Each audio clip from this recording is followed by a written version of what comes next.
I'm David MacKenzie. I've been a medical intuitive in this life, in this body, my whole life.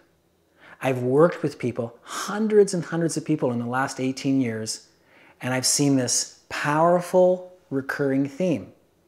When someone claims, uses, turns on their intuition, miraculous things happen. Their lives become better. I feel in the world today, we need our intuition to be turned on. We need our wisdom, our natural genius to come forward in each of us, because it's there. I know it's in you. I'm going to review, talk about, suggest 5 tips that you can use to turn on your intuition and make it strong in your life. Was I always a medical intuitive? No. I had cover identities because I had to figure out how to be this until 15 or 16 years ago when I was like, oh, I gotta be this up front. None of my hideout identities would work anymore.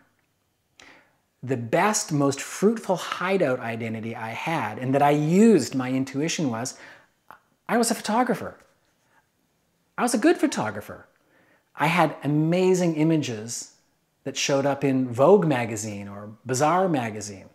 I had tremendous opportunity and I had really great teachers. How did my intuition serve me there? Well, it served me in the most beautiful way. It let me get into some situation and I would listen to my intuition. I would let it move my body. And I, without thinking, because thinking would get in the way. Thinking's always late. You ever notice that? It's never present, it's always an echo. But intuition is always right now. When I was right now making a photograph, I would move in ways that my brain would be astounded by because I couldn't think my way into that. But I could feel my way into exactly the right place to make a frame that would describe something beyond words. I was paid really well to be blank, to go in with questions, to go in with uncertainty. I had lots of discipline. Here's a great thing I learned about discipline, and it has to do with intuition. Perfect discipline, perfect freedom. Intuition loves us to be free. Because why? It's the foundation, the core of what we really are. This up here, this brain, all it knows is memory. All it knows is history. It's a fantastic noticer. But it's always a little bit behind where our life really is. Have you ever noticed that about your life? Have you ever had one of those moments where you'd said to yourself, yeah, I shouldn't have done that? I have. Gracious me. Have I ever had things show up where, in hindsight, always in hindsight, I could have gone, whoo, that wasn't a good thing to do. How about you? Well, I'm going to give you 5 tips today that are like exercises, that are so natural to you. You can use them and turn on your wisdom. Turn on your freedom. Turn on your ways to figure out how to navigate the rather astounding complexities of our world today. So, how about those 5 tips? Here's tip number 1. It's the thing that's got such a bad name because we're trained not to pay attention to this. First tip, here it is. Trust going blank. Have you watched older people, even younger people say, oh, I'm having a senior moment. And then they'll often say something rather astounding. Have you noticed that about yourself? Trust going blank. It's your intuition saying, hello, pay attention. If you trust going blank for just a couple of heartbeats, something will show up, a feeling, a sense, something that invites you to see things just a little differently. Number 2, trust. See how important trust is here? Trust what doesn't seem to connect. Some of the most amazing inventions in the history of the world, the whole world, came from people trusting stuff that didn't make any sense at all. But they took this dream that they had or this vision that they had and they worked it. They let it unpack itself in them. They trusted the oddness of the message and wow, incredible stuff happened. Number 3, be surprised. Be curious. Have you noticed, because I've noticed it myself, sometimes I get used to things and I stop being surprised. I stop being curious. And curiosity's always wanting to get our attention. Be curious. Doesn't matter what you're curious about.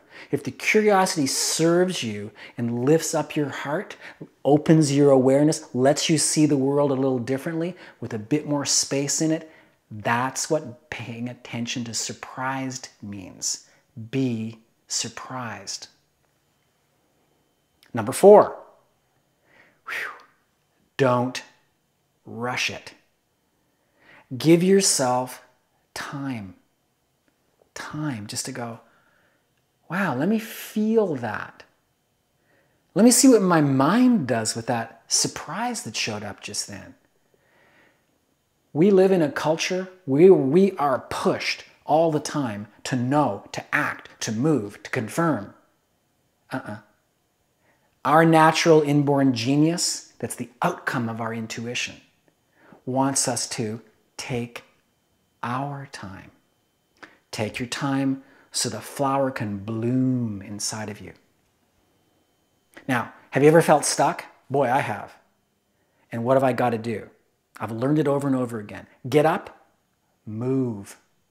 Move your body. You've got to get up, and this is number 5. Key piece. Get up and move. You got to do it in such a way that you see things differently. Even if you move from one side of the sofa to the next side of the sofa.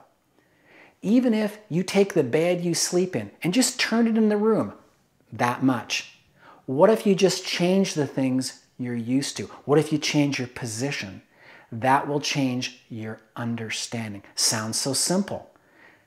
That's the beauty of intuition. It is simple, but profound all at the same moment. Let's review. 1, go blank.